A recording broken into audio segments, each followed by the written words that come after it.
Hello दोस्तों, आप सभी का वीडियो में स्वागत है। आज हम पढ़ेंगे प्रश्नावली 2.1 क्लास 9th चैप्टर 2। तो चलिए, इसमें ये दूसरा क्वेश्चन है। एक्स स्क्वायर का गुणांक हमें ज्ञात करना है इसमें। तो पहला क्वेश्चन में 2 plus x square plus x, तो एक्स स्क्वायर का गुणांक क्या होगा? जो एक्स से मल्टीप्लाई होगा नंबर, एक्स स्क्वायर से जो मल्टीप्लाई नंबर होगा वही एक्स स्क्वायर का गुणांक हो जाएगा। तो यहाँ पे कुछ भी नहीं है, एक्स स्क्वायर से मल्टीप्लाई नंबर, तो इसका मतलब है कि एक है यहाँ पे, एक यहाँ पे छिपा रहता है, वो हमें दिखता नहीं है, वो लिखते भी नहीं है हम, ठीक है। तो यहाँ पे एक्स स्क्वायर का गुणांक क्या हो गया? एक। तो हमारा ये आंसर हो गया एक। और यहाँ पे क्या है? 2 minus x square plus x cube. तो एक्स स्क्वायर का गुणांक क्या है? यहाँ पे भी छिपा है एक, लेकिन एक के आगे क्या है? माइनस लगा है, तो माइनस हम यहाँ पे लिख देंगे, ठीक है। यहाँ पे एक्स स्क्वायर के आगे 1 था, प्लस में था, तो प्लस में 1 लिखा नहीं जाता, सिर्फ माना जाता है। अगर कुछ नहीं लिखा रहेगा तो मान लेंगे कि हम प्लस में है, लेकिन माइनस के सामने अगर 1 है तो माइनस लिखा जाएगा, -1। यहाँ पे माना नहीं जाता, यहाँ पे लिखा जाता है, ठीक है। तो हम माइनस वाला लिखेंगे, प्लस वाला नहीं लिखेंगे, ठीक है। तो तीसरा क्वेश्चन हमारा क्या हो गया? π/2 एक्स स्क्वायर प्लस एक्स। तो इसमें भी हमारा एक्स स्क्वायर का गुणांक क्या हो गया? जो एक से मल्टीप्लाई हो, तो π/2 मल्टीप्लाई है यहाँ पे, तो ये हमारा क्या हो जाएगा यहाँ पे? π/2, ठीक है। अब चलिए चौथे क्वेश्चन पे, √2x - 1, इसका एक्स स्क्वायर का गुणांक क्या है?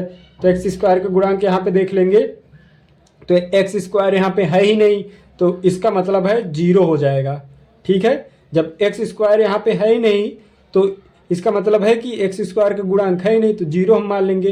वो कैसे आता है?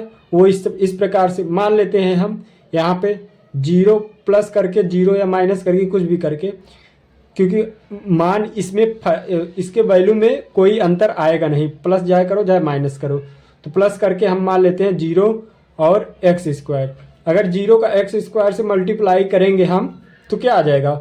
0 ही आएगा।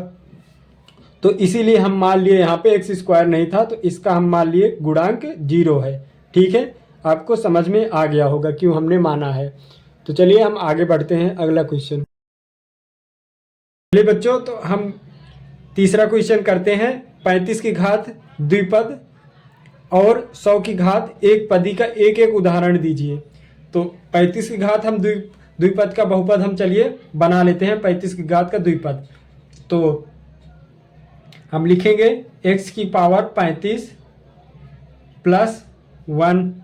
ये भी एक 35 की घात द्विपद है, क्योंकि 1 और 2 पद है तो द्विपद कहेंगे। और अगर चर की अधिकतम घात 35 है तो 35 की घात द्विपद बोलेंगे। तो जो हमें दिया था वो हमने यहाँ पे लिख दिया। एक और लिख सकते हैं, y की घात 35 प्लस कुछ भी लिख सकते हैं, 1 की जगह द्विपद रहना चाहिए, 2 पद बस। x भी लिख सकते हैं, तो यहाँ पे कितना हो गया? x की जगह y हम लिख देते हैं, x भी लिख सकते हैं, कोई दिक्कत नहीं है। तो कितना हो गया यहाँ पे? एक y की पावर 35, 2 पद हो गया, 1 2, और चर की घात अधिकतम कितनी है?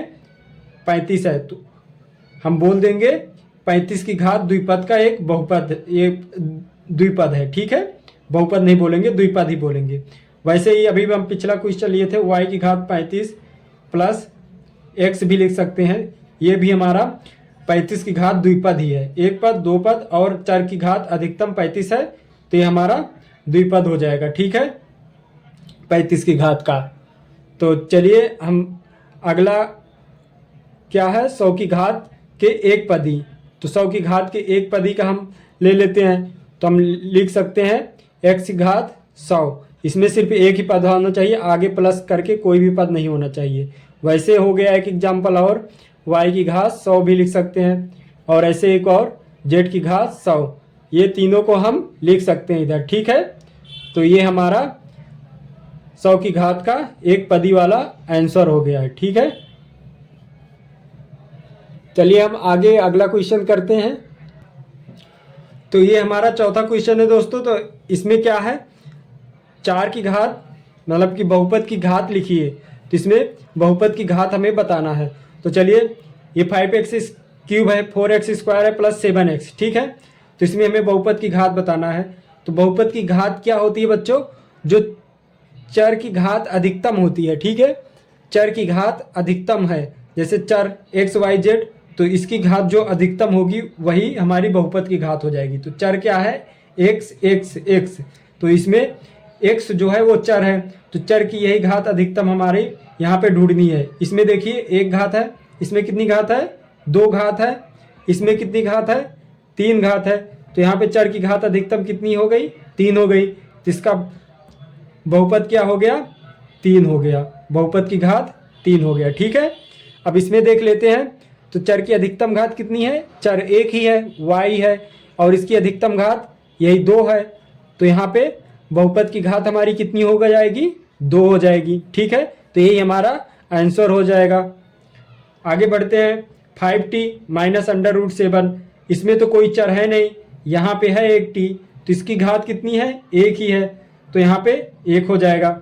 जिसमें नहीं दिखता है कोई घात चर है, तो इसका मतलब है कि वहाँ पे 1 छिपा रहता है, ठीक है। तो वही हम 1 लिख दिए यहाँ पे। यहाँ पे देखिए कोई चर नहीं है, तो इसका मतलब है यहाँ पे चर की घात है ही नहीं, तो हम चर की घात नहीं है तो यहाँ पे 0 लिख देंगे, ठीक है। तो ये हमारा क्वेश्चन खत्म हो गया है। अब चलिए 5वां क्वेश्चन हम करते हैं। चलिए बच्चों, तो 5वां क्वेश्चन सॉल्व करते हैं। तो इसमें क्या दिया गया बच्चों? हमें रैखिक बहुपद, द्विघात बहुपद और त्रिघात बहुपद, इनमें से कौन सा हमारा रैखिक है, कौन सा द्विघात है, कौन सा त्रिघात है, ये हमें बताना है। तो सबसे पहले बच्चों आप जान लीजिए, रैखिक बहुपद वो होते हैं जिसमें चर की घात अधिकतम 1 होती है। चर की घात अधिकतम 1 हो, वो रैखिक बहुपद हो जाएगा। और द्विघात बहुपद कौन सा होता है? जिसमें चर की घात अधिकतम 2 होती है। जैसे यहाँ पे चर है एक्स वाई जेड, ये चर होते हैं, इसकी अधिकतम घात जैसे 2 है तो ये द्विघात बहुपद। तो यहाँ पे चर की घात अधिकतम 2 हो तो वो द्विघात बहुपद हो जाएगी, ठीक है। और जिसमें चर की घात अधिकतम 3 हो वो त्रिघात बहुपद हो जाएगी, ठीक है। तो ये आप कॉन्सेप्ट याद रखिएगा, आपको आगे इसमें क्वेश्चन में हल करने में मदद आसानी होगी। तो यहाँ पे देखिए रैखिक, यहाँ पे कौन सा ये बहुपद है हमारा? इसमें हम मान लेते हैं एक्स यहाँ पे दिखने, इसकी घात दिख नहीं रही है एक्स की, तो यहाँ पे घात दिख नहीं रही है तो 1 माना जाता है, तो इसका 1 है और इसका 2 है। तो अधिकतम यहाँ पे घात कितनी हो गई है? चर की 2 हो गई है, तो इसका मतलब है ये द्विघात बहुपद है। अधिकतम घात जितनी होगी वही उसका बहुपद हो जाएगा, ठीक है। तो ये हम कहेंगे द्विघात बहुपद है, ये द्विघात, ठीक है बच्चों, आपको समझ में आ गया होगा। इसमें देख लेते हैं, अधिकतम चर की घात जितनी होगी वही बहुपद हो जाएगा।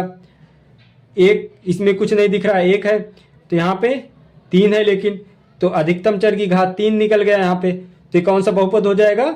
3, तो त्रिघात हो जाएगा, ठीक है, त्रिघात बहुपद हो गया ये। इसमें देख लीजिए वहाँ पे, यहाँ पे 1 हो जाएगा, यहाँ पे चर है ही नहीं, यहाँ पे चर की घात 2 है, तो इसका कितना हो जाएगा हमारा? अधिकतम घात 2 हो गई तो द्विघात हो गया, ठीक है बच्चों। तो बहुत आसान है। यहाँ पे कितना है? चर की घात 1 है, तो इसका मतलब है कि ये रैखिक हो जाएगा। चर की घात अधिकतम 1 है तो रैखिक बन गया, ये रैखिक बहुपद हो गया। यहाँ पे भी इसकी पावर 1 है, इसकी घात 1 है, कुछ नहीं है, मतलब 1 छिपा रहता है, तो ये भी रैखिक बहुपद हो गया क्योंकि अधिकतम घात 1 ही है, तो ये रैखिक बहुपद हो गया हमारा, ठीक है। अब इसमें देख लेते हैं, इसमें सिर्फ 1 ही चर है, उसकी 2 घात है, तो इसका मतलब है 2 घात है, द्विघात हो गया। नाम से पता चला द्विघात, त्रिघात, 3 घात, ठीक है। ऐसे कॉन्सेप्ट बैठा लीजिएगा आप। त्रिघात बहुपद, ये कितना है? 3 घात है इसकी चर की, और कोई चर ही नहीं है, इसका मतलब है ये त्रिघात है। नाम से पता चला त्रि मतलब 3, तो ये त्रिघात बहुपद। आप ऐसे याद रखेंगे तो आप कभी नहीं भूलेंगे। द्वि मतलब 2, त्रि मतलब 3, रैखिक का सिर्फ याद रखना है 1। तो जिसकी घात अधिकतम 2 हो तो वो द्विघात, अधिकतम 3 हो जिसकी घात वो त्रिघात बहुपद, 1 घात हो तो रैखिक, रैखिक वाला याद रखना है, बाकी आप ट्रिक से याद रख सकते हैं, ठीक है। तो ये हमारी प्रश्नावली आज खत्म होती है। तो तो हम अगले वीडियो में अगले प्रश्नावली पे मिलेंगे, ठीक है। तो चलिए तब तक के लिए